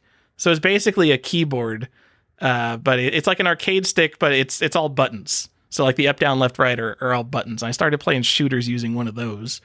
That's pretty interesting. I don't know. I know arcade people like it because it's easier to do combos and stuff. I don't think shooter peoples do it. I think shooter people generally still use joysticks, but it is faster to use a keyboard. So I don't know. I don't know if the future for shooters is not talking about 2D like space shooters. I haven't seen a lot of people do it, but I think it's cool. I think you should look into it. I'm talking to the people, Johnny, not you. I know you'll play it on Xbox 360 controller with the joystick if you have to. I mean, Xbox One controller also very good. Minimum of an Xbox 360 controller. That's like my minimum. Just want it wireless and has a nice heft to it. That's it. Those are the questions. Go ahead and buy that $1,000 4K upscaler. do it if you want. That's not going to be me. Also, yeah, I'm fine with emulation, especially unlike old stuff. I don't want to be monkeying around in my boxes. I don't want to be opening them, messing with them if I don't have to. Oh, that's another part. I still have all of my NES games. It's not all of them. There's probably 200 NES games I have that I've taken outside the box, and then I replaced the game in the box with a copy of Mario Duck Hunt, just because I wanted them all on display, just so I could easily play them whenever I wanted. And now it's just like 200 games I got to go fix now once I get around to it. Gross. Because I never want to open my box, even to like take a picture or something. Like it's like I want to like open that box once, document everything, get the date codes off the PCB, pictures of everything, put it away, and never have to open it again because I don't want to just like screw it up. Yep. I can't tell you how many times like I fumbled a game, almost dropped it. It's just like, had I not been touching this wouldn't have happened. Just don't touch your games. People are like, play your games? No. Don't even touch your games. It. Yeah. Collector's Quest brings this sentiment to you. Our hot take, don't play your games. Don't even touch them. Great. We did it. All right. That is it for the show. I hope you guys enjoyed an episode about sharks and dumb theme episodes. I love them, and I will twist I was here Tyler's too. arm. Yeah, and Tyler was here too. I'm going to make him do them with me once in a while, though. So he's just going to have to deal with it. Especially because Halloween is coming up. The best theme episodes. Yay! Anyways, we appreciate you guys listening. We doubly appreciate you if you are one of our Patreon supporters. Thanks so much for doing that. We love hanging out with you on Discord. If you want to do that and ask us questions, you can join the Discord by going to patreon.com/collectorsquest, and it's $4. And you get our bonus content where we talk about such amazing topics like the Viewmaster. Tyler, do you want to do a Viewmaster news segment before we say bye, or are you saving it? Let's just do the whole After Dark on more Viewmaster shit, Johnny. All right, there it is. So if you want, a room with a view, our exclusive Viewmaster room, you gotta just come and see us. Anyways, that's it for the show. Thanks so much. Bye. Hey, Johnny, we're back. Hey, we did it. Apparently, we both spaced out and forgot that we do this part where we talk about what we buy and what we play in this show. Do people care about that? They do. They look forward to it, I think. Okay. Or it's just indulgent for us. I don't know. But it's what we do every time. It'd be weird if we just didn't do it. Hey, Johnny, what are you buying? What are you playing? Oh, hey, I have not played any video games at all. Very exciting to come back to say I haven't played a single video. You maybe hit the record button again for this? I'm going to hear what you're playing and what you bought, because I did buy some stuff. What do you want me to do first? Because both of them are pretty big, I think. Okay, well, I'll tell you what I bought, because it's something I like. Tyler, we've talked about this game before, and it's Personal Nightmare for the IBM PC and DOS, 1989. From Horrorsoft. I did it. I got the Elvira box. Whoa! Yeah, I was going to say, you're definitely going to have to remind me what that is. So it's the Elvira game. It's the third Elvira game, but it's called Personal Nightmare. So it's Horrorsoft is like this division remember that it's this company that just made Elvira their mascot. Yeah. And then they put Horrorsoft real big, and then Elvira real big, and then they like re-released Personal Nightmare and made the box art. They only used like a quarter of the box art and then made it really small at the very bottom of the box, just so they could show Elvira in all of her glory on the box. So yeah, there's only the game doesn't have anything to do with Elvira. No, it does not. What a weird thing. It's just she's their mascot. She's the mascot of Horrorsoft. We'll talk. I can't wait to talk more about Horrorsoft during Halloween. But anyways, we have said for a long time that if you see this game, just buy it. And if you're going to buy the box, you might as well buy the Elvira box or the original box. I mean, I could see you going either way, but I got it. And it's got all the discs and all the little inserts. It's in pretty good condition. And it's got Elvira on it. What do you want? I did it. I did the thing. Speaking of things like 5-screw games that I think have to fall out of style, people who know who Elvira is as the decades go on. Yes. Well, the people who, like, Elvira is just going to be this old woman. I mean, she already is, Cassandra Peterson. Like, she's got to be in her, like, late 60s now, 72. maybe 70s. What's that? 72. She doesn't look a 72, day over yeah. 59, though. Yeah. I mean, there's going to be a point where it's like she just can't be Elvira. In fact, there was a gimmick show out there about recruiting the next Elvira, and that was like a competition to see who could be the next Elvira. Turns out it was still just Elvira. People were like, we don't care if you're 60. We'll just keep looking at you. I mean, I think the personality has something to do with it there, too. I mean, you can get some middle-aged goth lady, I think that it would. I mean, who wants a different Elvira? This isn't Doctor Who. I know. I'm fine with the Elvira we have for as long as we have her. But you are correct. At some point, we won't have this Elvira anymore, and it will be sad days. And no one will know who Elvira is. No. I bought one other game, not nearly as exciting, but I bought Alone in the Dark for the PS5. So they did a remake. They did a remake of the original Alone in the Dark. I'm sorry, you said PS5. So you mean it's the remake of the Xbox 360 game? Or no, it's a new game. It's a new game, but they've remade the first PC version of Alone in the Dark. It's not like a 1-for-1. But it's not 1-for-1. Yeah, so you're saying when it's a remake, it's like that Resident Evil 2 remake that's nothing like Resident Evil 2? And people are like, but it's a better game because it's more fun when it's more like this? It's probably even looser than that. I haven't got around to playing it yet. As I said, I have not played any games, but it's been on my list. This was a game that was delayed. It was supposed to be out like last October, got delayed, had like a fancy big bundle, and I was like, I don't know if I care about this bundle for $150 with a bunch of bullshit in it. So I just bought the PS5 version and called it good. And, now I'm going to next thing I'll buy is probably Alan Wake 2. I think it would be fun to play the original Alone in the Dark and then whatever this weird new one is. And then I'm sure that there have to be like references that no one's going to understand because who at this point has played the original Alone in the Dark? Yeah, not very many people, but I have both my copies. So I'll let you know how alike they are. I mean, they call it I see multiple sources calling it a remake, which is kind of interesting. I guess this game just came out a couple months ago. I have no idea. Yep. And it was half price on Amazon. So, yeah, it went from like that $70 game to like a $25 game. And I was like, all right, now it's time.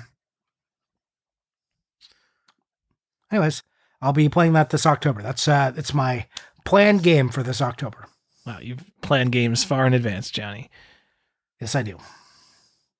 Johnny, what about you, Tyler? I bought stupid sealed PC games. Oh, no. Were you in an auction, Tyler?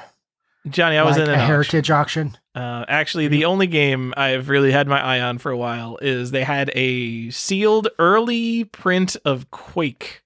I do talk about Quake from time to time. You might know. Poor man's Doom. No. Well, Doom is probably better than Quake, but I think Quake is more fun to play. Just, from a modern sense. Quake is probably my favorite first-person shooter until Cruelty Squad, because one of the things I remember thinking while I'm playing Cruelty Squad, I'm like, oh my god, the movement in this game is more fun than Quake, and I've never played a game with movement that's more fun than Quake. So I got a sealed early print of Quake for a lot of money, and then in that same auction, I picked up Half-Life Blue Shift, because I have a sealed Half-Life Opposing Force, and I feel like so bad having one Half-Life expansion pack and not the other.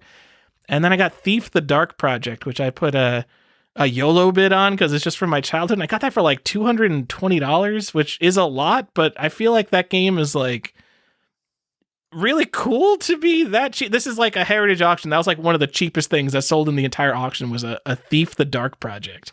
Like graded in the fancy box already. I don't know.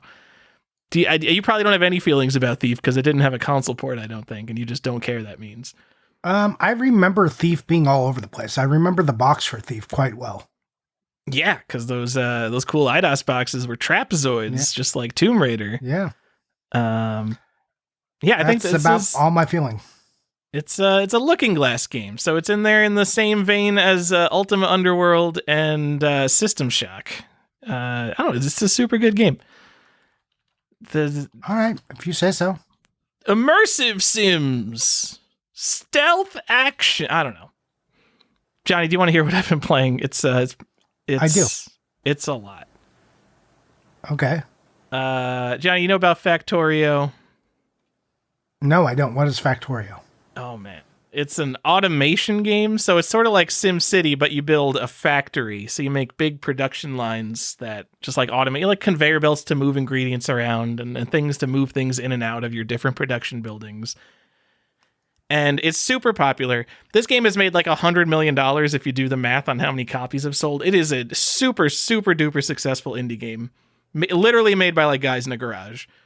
And like people are like, oh, it's so addicting, it's so good. And I've played it before, and it's like, whatever. It's like, it's fine. But I got this thing called Pyanidin's Mods. It's a guy named Pyanidin who has made multiple mod packs, and you just download all of them and you use them together. And it makes the game probably 2 orders of magnitude more complex than the original game. And so everything you do is just the absolute biggest slog ever, and it has made it so much more fun. I've been playing it with Ada. We've got like 100 hours into it. What do we got? Our playtime right now is 151 hours. And to the point in the game we're at, to get to it playing a regular game of Factorio probably would have taken maybe 30 to 60 minutes. It is so complex and so slow. And it's first of all, it's amazing that such a huge and complex mod is free. It's ridiculous. But it just makes me think that this game is so obviously for like people on the spectrum who are like getting way too deep into things that can just like stare at the same and optimize this factory for like 1,000 hours. And they like, no one makes games like this that are this difficult, I guess, difficult and complex, because if you want your game to sell like 1 million copies, it has to have a certain level of accessibility, and this game has 0 accessibility. And it's something I haven't really seen before until I found this, and there's another game. I'll talk about it next week, because it's basically the same thing for Minecraft. And I don't know, it's just like, it seeing something like this makes me a little bit sad that, you know, we have this industry of like niche, like artsy fartsy, whatever, boring movies for weirdos. And like you could find 1 million art house movies of any topic, and they can be as boring and as inaccessible as you want. And when it comes to video games, yes, when you get into indie games, there are like some really inaccessible games that are made for really niche audiences. But then after playing this, like I'm like, I've never seen anything this complex, this dense, this inaccessible as a video game. And it makes me think that we could push the video game genre a lot further than we're pushing it. I mean, we already know like AAA games aren't pushing it anywhere, but stuff like this it's just some next level shit, Johnny. It sounds like something. Let me give you an example. Just sit back. So in Factorio, one of the basic items is a circuit board. So you mine copper and iron. You smelt them into plates in a furnace. You turn the copper plates into wire. Then you combine the iron plates and wire to make circuit boards. So it's like a 4 or so step process there. With Pyanidin's mods, you mine copper and iron. You've got to deal with the ash output of your coal-burning drills. So that means you separate the ash into coal dust, iron oxide, and soot. The coal dust can be burned in boilers, which of course power your steam engines to make power. The iron oxide can be processed into iron plates, but that has to be on a separate line from your iron ore. Then the soot gets processed into 6 byproducts simultaneously: iron ore, copper ore, ash, aluminum, zinc, and lead. We're not going to worry about those. Those are a whole separate thing. Then we got to make the bare PCB to make the circuit board on. So for that, we need Formica, copper plates, and a vacuum line. We already have copper plates. Don't worry about the vacuum line. So we need Formica. How do we get Formica? It's treated wood, sap, raw fiber, and formaldehyde. And don't get me started on the entire seaweed to mushroom methane farm. You need to get formaldehyde. So we're just going to talk about the treated wood part. To get treated wood, it's wood and creosote. How do you get wood?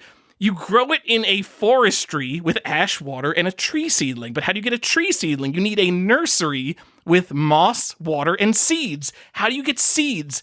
After your forestry is up, you have to chop the logs into wood and then process the wood into seeds. But how do you get moss to begin with? You grow it on a moss farm with stone, muddy sludge, and carbon dioxide. To get carbon dioxide, it's another 4 different buildings. I've been going down a chain of like 1 ingredient of each thing. Each of these ingredients has like its own production chain. It is the most complex, dense, and insane thing I think I've ever played, Johnny. It's out of control. Why? Because that sounds terrible. Yes, that's the best. So you go onto like that's not the best part. That sounds awful. Yes, and you look at people who like review the game and stuff, and like people are just like, "Why would you play this? This just makes Factorio not fun." And it's like the best hallmark, the best criticism a game can get, I think, is that it's like you have an audience complaining that it's like too hard or too not fun, and that probably means it is something really good for some specific audience. I mean, you could see that with like Demon's Souls. Like there are people who would say Demon's Souls is too hard, it's not fun. Why would you want something that's so like archaic and designed like this? And now it's like one of the most popular genres of action game is the Souls-like. But that seems to me just like a skill gap, right? Like, oh, it's hard, so there's skill. This is just like endless chains of nonsense. The kind of the game of Factorio is optimizing your production lines. But in comparison, Factorio has so few actual things to optimize that it becomes kind of easy to optimize it. When you're dealing with a production line that has 80 different elements and byproducts all being produced at different rates. And like when I'm talking about some of these byproducts, like, I don't know, like aluminum is a thing that's a byproduct of this production line that we don't end up using. You can't just like throw it out. You have to put it somewhere, and wherever you put it will eventually fill up.